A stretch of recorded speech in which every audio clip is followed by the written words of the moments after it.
Jujutsu Kaisen. People, I've been telling you since August of 2019 about Jujutsu Kaisen, and it was going on a lot longer than that, but at the very least I came on here telling y'all about Jujutsu Kaisen and episode 5. Drop a like if you were in disbelief at the insanity, the craziness, the oh my gosh what the hell just went down of Jujutsu Kaisen episode 5. I was just like completely destroyed and just like, yo, Sukuna, Fushiguro, Yuji's resolve, the introduction to some very sick characters, yo, like very hype shit, and of course the new second years, like just so much content. I can't even believe that they packed that much on top of what I was really highly anticipating, because this content right here is what sold me on the manga back when chapter 9 dropped and we saw what happened to Yuji Itadori after Sukuna's ravaging fight against Fushiguro. Oh my gosh, people, let's talk some of that Jujutsu Kaisen greatness. Oh baby, we gotta talk. Let's do it. Say we gonna do what we do, no matter how you move, make your move. That's how it be though. Okay people, so it's finally here. I've been waiting for this episode for a while because I knew that this was going to be very impactful, and I remember when I got recommended this episode a while ago, a person told me, yo, read Jujutsu Kaisen and read up to chapter 9. You will be sold and hooked, and if you're not, then you could probably just drop it at that point. So I read the first 9 chapters, and here I am caught up to the manga to date and talking about the latest episode of the anime. Like, yo, the shit with Jujutsu Kaisen, Sukuna versus Fushiguro. Sukuna, just wow.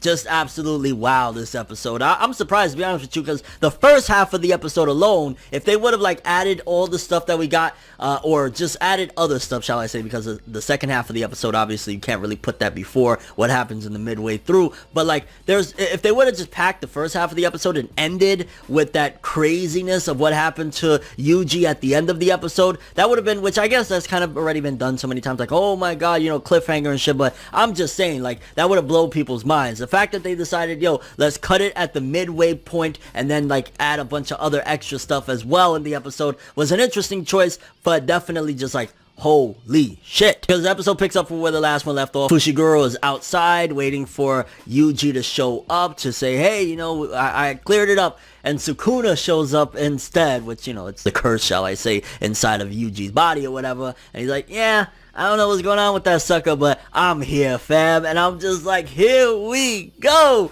And Sukuna, the devious thing, which I said it in last week's review, and I'll say it here again. Sukuna, what separates him from like you know, let's just say the anti-magic devil from Black Clover. Let's just say the Hollow from Bleach. Let's just say even Kurama from Naruto, back when they were on their evil ways, their bad ways and all that shit, is I feel like Sukuna is just a little bit more like, there's no friendship speech that is stopping Sukuna. You're not going to tell nothing. You're not going to hug Sukuna. You're not, and no disrespect to those series, because it did what it needed to do for the story that was told right there. This dude, nothing you say is going to stop him. He literally takes his arm, shoves it in his chest, and rips out his own goddamn heart. And he's like, well, there's a way to stop him. I could live without this heart. I don't need it. You know what I'm saying? Like, I'm good. I'm Gucci without this damn heart. But this sucker, he takes over now. He dies. It's a wrap for him. And I'm just like, you evil genius. You, Sukuna. So him and Fushiguro start throwing hands. We get to see Fushiguro, which he's trying out all the stops. Because basically his mindset is,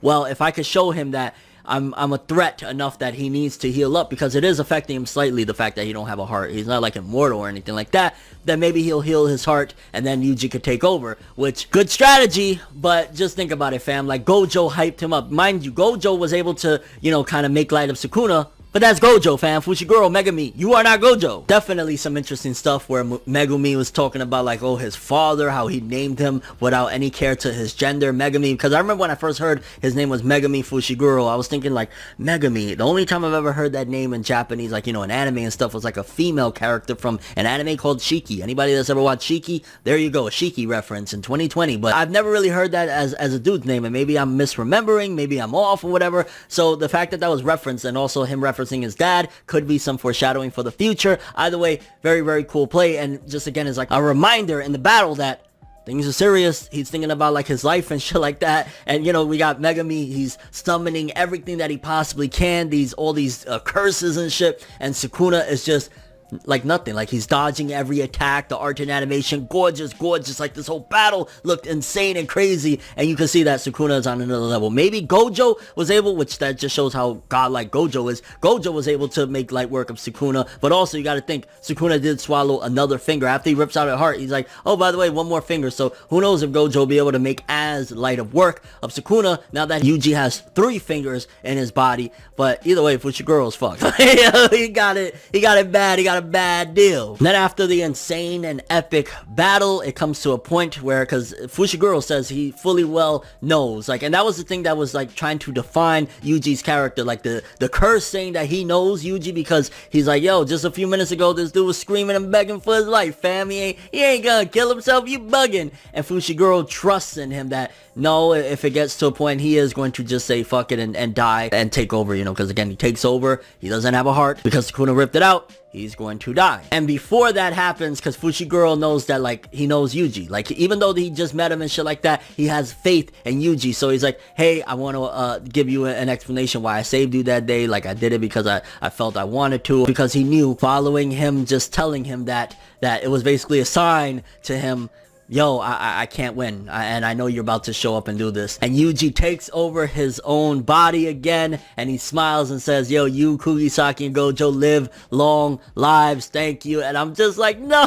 this is crazy. Like, we're episode 5 midway through, and Yuji just accepts death, which right there, explosive character development from just the last episode where Yuji was crying, I don't want to die, whatever, but for the right person, for the right cause, based on, again, I feel as though his grandfather cursed him with those words of help people, protect people, all of that shit that he told him before he died. He arose to the challenge and did it. So huge development there, even though he died. He was killed. Whatever you want to call it. Yuji Itadori, R.I.P.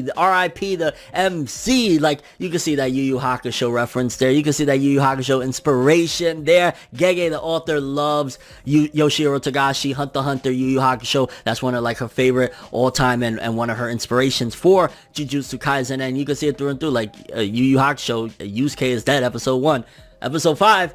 Yeah, Yuji Itadori, R.I.P. Crazy shit, and the smile and everything, like, it was just done amazingly. Like, that whole first half of that episode was brilliant. Then we get the introduction to the new set of villains. It's like, we're moving quick. Like, we got the first set of true, I guess you could say, villains, because the prior to this, aside from Sukuna, that is, you know, has been trapped inside Yuji's body, now we got these new guys, which apparently, majority of them except one, which I'm gonna tell you the names, because, hey, spoiler alert, this is their names. They have fucking names. Geto, because they go into a restaurant. There's like 5 of them, I think, or 4 of them, if I'm not mistaken. There's Geto, there's Jogo, and then there's 2 other ones there with them. And they go to a restaurant, but the server could only say, hey, so just a party of 1, right? Because they can't see, which obviously indicates that the other 3 are curses. But right there, big introduction to like the first set of main villains. Because again, we've only had like, you know, just random curses and Sukuna inside Yuji's body. So here we go, baby. And I'll just tell you, as a manga reader, I'm very, very excited. I'm very, very excited. The character designs look sick, especially, like, I really fucks with Geto. Geto looks real like, yo, we living in the ghetto. Shout outs to Akon, hey. Then I believe we cut to Nobara and Fushiguro, which is either this or the Gojo scene that was next. But we cut to Nobara and Fushiguro, and they're kind of sitting on some temple steps, and they're a bit down by it. They're not completely destroyed or anything like that, but they are down that they already lost a partner, and they've only been rocking with him for a couple weeks. Nobara tries to play it off like, I've only known him for 2 weeks. What do you think I'm gonna cry for any old person that I meet? But you can see that they're definitely bummed out. I mean, yo, Yuji was a cool guy. He was an okay guy. He wasn't bad or anything like that. So for him to already die, having his heart ripped out and everything, and especially Fushiguro, you could tell that probably traumatized Fushiguro more than anything, because it's like, because I was too weak to save him, yeah, this happened, he died. So I'm imagining probably he's a bit more messed up, but still, don't make my little Nobara upset. I love my Nobara Kugisaki, baby. But we get the introduction to the second years of the school, because mind you, again, this is like technically a school or whatever. We got the panda, we got the big old panda. We got Maki Zenin, Toge Inumaki, and Panda, and I totally didn't just look those up because I couldn't remember the names. Well, I remember Panda, but yeah. And then there's one student that is overseas, which, spoiler alerts, I believe that was was a student that was actually showcased in the original version of the story that was printed in a different magazine. I'm talking about the manga wise, but yeah, I believe that's the student that was actually in Jujutsu Kaisen 0. So if you're ever interested, look up that. And I don't know if we'll ever see him in the actual main story, because again, he was technically like in a different magazine, even though it's under the same Shueisha umbrella. But yeah, we get introduced to these characters, and it starts off where like, yo, Shorty with the glasses is a little bit of a bitch because she doesn't know the whole facts, like Yuji just died or whatever. But they bring them into the idea of, hey, there's a big tournament coming up or a big competition, and since the third years recently got suspended, we want you to be involved. And it kind of lifts up already, like things is moving pretty fast if you look at it. And this episode again had a lot of content because they were, you know, really bummed out by Yuji, but this gave them some inspiration, like, okay, we could get stronger, we need to get stronger, we have to do it in Yuji's memory. And so the fact that we never lose somebody again, so that was a really cool uplifting moment, throwing some comedy in there, giving a little bit of, I don't know, because Shorty with the glasses had a little bit of a attitude there, but Nobara kick your ass, bitch, don't fuck with Nobara. So we got the introduction to that, and then one of my favorite scenes of the episode, aside from the amazingness of Sukuna versus Fushiguro, was Gojo. We see Gojo, he's at the morgue, and he's basically there with, you know, Yuji's dead body, and he's talking to the dude that brought them to the assignment, and he knows what's up. He proclaims that the higher ups wanted Yuji dead because it's unheard of. Why would you send you know, some first years, some brand new students to a special grade case and stuff like that? They took advantage. They also wanted to smear my name. So he makes this proclamation. I'm like, yo, Gojo, baby, Gojo. He's like, maybe I should just kill all the higher ups. I'm like, yo, we're 5 episodes in, and it's like, imagine Kakashi on episode 5 of Naruto saying, yo, maybe I should just kill the Hokage and all them for what they did. Maybe I should kill Danzo and shit. Like, imagine that, like, oh, I'm not gonna lie, that scene just hands down was freaking brilliant. Gojo there, like, you could tell that it pissed him off. You could tell that whatever it was, like, because at the end of the day, he did strike a deal, and it also is like, it makes him look like a liar. Strike a deal with Yuji, you do what we ask of you, and bam, everything will be good. So you could tell that it really pissed Gojo off on several different levels, and there's going to be friction moving forward between him and the higher ups of the school, and, you know, the whole sorcery of jujutsu and stuff like that. Bad juju, baby. Y'all got bad juju for y'all did. Then we cut to, again, these newfound villains, Geto, Jogo, and all of them, and they're talking about basically what their roles. So we already even get motives in this one as well for them. Great stuff. Again, a lot of content I got to keep expressing from this episode. They're talking about basically they want to reverse the roles of humans and curses. They want curses that, like, yo, curses are essentially in their eyes the purest form of being, because like they're just straight up, like, if somebody does something bad, you know, there's no hidden intention, they're just doing some fucked up shit. But good, there's always a flip side to it with humans, and they're like, especially that one guy with like the volcano on his head, which his design isn't the greatest. Again, I'm really a fan of Geto, the guy with like the Frankenstein looking cut on his forehead and shit like that. Like, I'm a fan of his design, and just all of them in general is like, I don't know, it gives me a little bit of vibes, and I don't know if anybody's gonna follow me because they still feel a little small time in comparison to the scope of what we've seen with the Jujutsu sorcerers and Gojo and shit like that.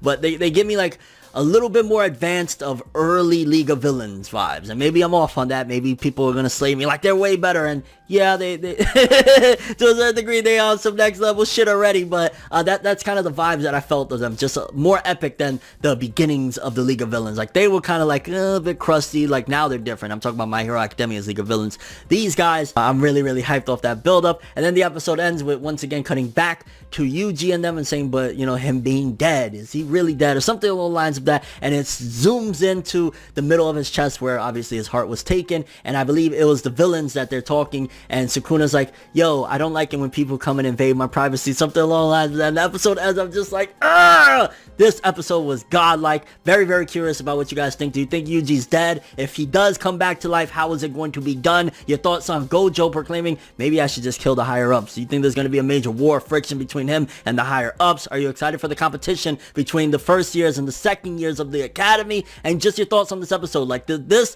episode sell you on Jujutsu Kaisen's greatness? I'll tell you again, when I read chapter 9 of the manga, Yuji's death by, you know, Sukuna ripping out the heart, that sold me on the series, and I'm caught up to chapter 128 of the manga as of the recording of this video. I love Jujutsu Kaisen. And your overall thoughts and expectations moving forward with episode 6 of Jujutsu Kaisen.